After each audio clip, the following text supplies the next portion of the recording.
11시경에 일어난 사건입니다.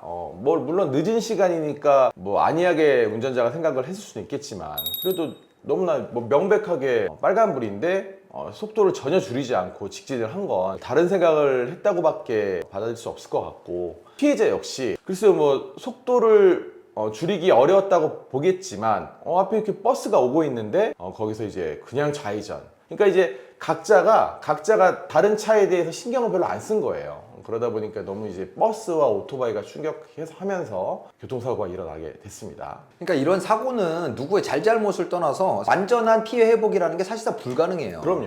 이렇게 크게 다치고 나면 그 후유증이나 이런 것들이 어떻게 될지 알 수가 없거든요. 돈 많이 받으면 뭐 할 겁니까? 몸 그렇죠. 다치고 뭐 심지어 사망까지 하면 끝나는 건데. 그래서 이제 안타까운 부분이, 자, 누군가의 잘못이 명백해서 뭐 100대 0의 사고라고 하더라도 피해자 입장에서는 너무 손해가 많기 때문에 항상 상대 차량이 뭔가 정상적이지 않은 운전을 한다고 했을 때 그걸 주의하실 필요가 있는 거예요. 그러니까 욱하는 마음에 그래 나 받을게 라고 해봐야 본인 손해죠. 뭐 돈 받으면 뭐 하겠어요. 뭐 사망까지 이르진 않았지만 저는 영상 보면서 얼마나 고통스러웠을까 마음이 그렇더라고요. 다행히 이제 개방성 대퇴골절, 대퇴골절이라는 상해를 입고 이제 중상해로 분류돼서 이제 사건이 진행됐죠. 처음에는 그러니까 어쨌든 이 버스하고 오토바이가 부딪히면서 사실은 사망까지 갈 수 있는 굉장히 큰 사고였는데도 너무 다행히도 이제 머리를 안 다치셨어요.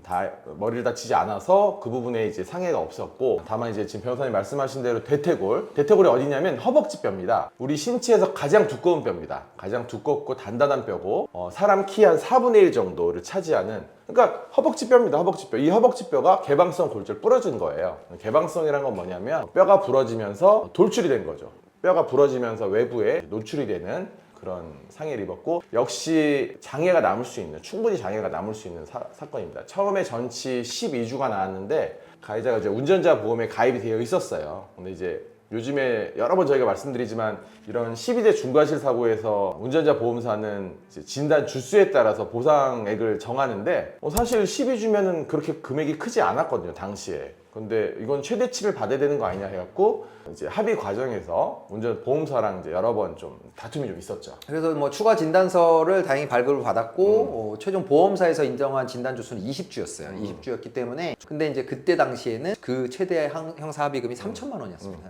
다시 한번 말씀드리지만 그 운전자 보험 갱신하지 않고 3천만 원 한도의 보험을 가지고 있는 상태에서 이런 사고가 났다라고 하면 3천만 원은 거의 합의 보기 어렵습니다. 그러니까 이제 그렇게 되면 자기 돈 많이 또 추가해가지고 합의를 볼 수밖에 없고, 그렇지 않으면 처벌이 클 수가 있는 거죠. 어쨌든 다행히 그 당시에 최대치의 형사 합의금이 지급되는 상황이었기 때문에 그래서 피해자 쪽에서도 합의를 해줬고요. 그다음에 이 버스 운전사분 사실은 굉장히 선량한 분이었어요. 나이가 좀 있으셨는데 사고 이후에 트라우마가 너무 심해서 여러 번의 반성문을 내다가 본인의 이제 심경에 큰 변화가 있었는지 면허를 반납하고 버스 운전을 그만두셨습니다. 역시 이제 가해자 역시 이제 트라우마가 있다라는 건데. 그러니까 본인의 실수로 누군가 크게 다쳤다라는 그 죄책감을 견디기가 어려우셨던 거죠. 그래서 실제로 너무 선량하게 살아오신 분들이 뭐 순간에 어떤 운전하다가 실수로 사람을 다치게 하거나 사망에 이르게 하면 그 죄책감을 좀 받아들이지 못하고 감당하지 못하시는 분들이 제법 많아요. 워낙에 선량하게 살아오셨던 분들이니까요. 그래서 이런 사고도 보면 가해 운전자가 이렇게 자기 직업을 포기하는 그런 상황이 왔던 게 좀 안타까운 그런 사고였죠. 그래서 이제 그 변호사님 여러 번 말씀하시지만 이제 의뢰인들께도 말씀을 드리지만 이런 사고가 나면 이제 가해자와 피해자가 이제 다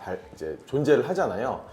두 사람의 인연을 이제 악연으로 보시는데, 어떻게 그 참 악연이지만 이 매듭을 반드시 풀어야 되는 인연이란 말이에요. 그렇죠. 해결은 해야 되는 거니까. 그 과정에서 이제 합의를 많이 하시는데 어떻게 가장 좀 그러니까 뭐 좀 어려운 부분? 합의를 하는 거에서 어려운 부분이 뭐가 있었어요? 합의를 하면서 뭐 어려운 부분이 있다면, 처음에 가해 운전자가 어떻게 할지를 잘 몰라요. 어떻게 할지를 잘 몰라서 뭐 큰 사고가 나서 입원을 해 있다거나 아니면 사망을 해서 장례식을 치르고 있는 과정에서 아무것도 안 하고 있는 경우가 많거든요. 초반에 사고가 났을 때 피해자의 입장을 생각해 본다면, 내 가족을 다치게 하거나 죽게 한 사람이 아무런 연락도 없고 아무런 뭐 사과의 표시도 하지 않는다라고 하면 기분이 나쁠 수밖에 없죠. 근데 그런 것들을 초기에 잘 못하시는 분들이 많고, 그러면 피해자 쪽에서 이제 감정이 너무 안 좋아진 상태에서 이제 합의를 타진을 시작해야 되는 그런 경우가 좀 합의하기가 좀 어렵죠. 그런 경우도 있어요. 그러니까 중간에 나서는 사람들이 뭔가 이런저런 얘기들을 하면서 돈 뭐 더 받아야 된다 막 이렇게 하면서 이제 말하자면 감나라 배나라 뭐 이렇게 해서 고춧가루를 뿌리는 그런 사람들이 등장하면 그러면 합의 보기가 상당히 어렵죠. 여기에 또 사실 이제 피해자 분들 중에 뭐 이 사건 같은 경우는 이제 피해자가 워낙 피해가 컸으니까 다르겠습니다만은 좀 과다하게 이제 합의금을 요구하거나 이제 욕심을 부리는 경우가 있단 말이에요. 그런 경우도 많이 접하죠. 그렇죠. 그래서 결국은 뭐 이제 합의서를 작성하지 못하고 형사 공탁을 하는 케이스들도 왕왕 있고요.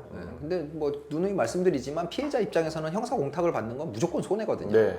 그러니까 적당한 사과와 적당한 보상이 약속이 된다면 합의를 통해서 선처를 해주고 그리고 형사 합의금을 민사 손해배상과 별도로 받는 맞습니다. 그런 실리를 추구하는 그러니까 이제 게 뭐 꼭 필요합니다. 신호위반이 껴가지고 12일 중과실은 뭐 처벌을 받기 때문에 그러면 뭐 전체 한 3, 4주 나와가지고 나 합의 안 해주면 당신 구속이야 이렇게 이제 잘못된 정보를 가지고 끝까지 압박을 하다가 재판부에서도 이걸 가지고 뭐 구속까지 시키기는 어렵단 말이에요. 그래서 뭐 벌금이나 집행유예로 이제 사건이 종결되면 그때는 이제 피해자 입장에서는 아무런 그러니까 물론 이제 민사적인 보상은 받겠지만 형사 합의금에 대해서는 전혀 뭐 받을 수가 없고 그렇죠. 또 운전자가 더 이상 형사 합의를 보고 싶어할 동기가 없어진 그렇죠. 거니까요. 그리고 이제 뭐 그 과정에서 뭐 혹시 공탁을 했다고 하면 그 공탁금만큼 또 민사적 손해배상, 그러니까 민사에서 받는 손해배상만큼 또 공제가 되기 때문에 뭐 이래저래 손해가 큰 거예요. 그러니까 주변에서 이제 얘기하는 사람도 문제고 잘못된 정보에 흔들려가지고 과하게 욕심을 부리는 것도 문제고 물론 가해 운전자 역시 운전자 보험을 최신으로 이제 갱신하지 않거나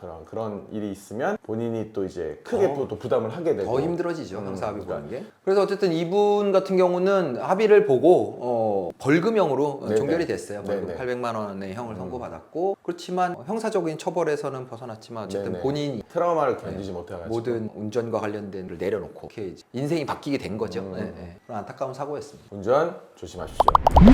자, 오늘도 안전운전 하시고요. 혹시 사고가 발생한다면 본모범인 LKS 이기루 병사 잊지 마시고요. 구독, 좋아요, 알림 설정 꼭 부탁드리겠습니다.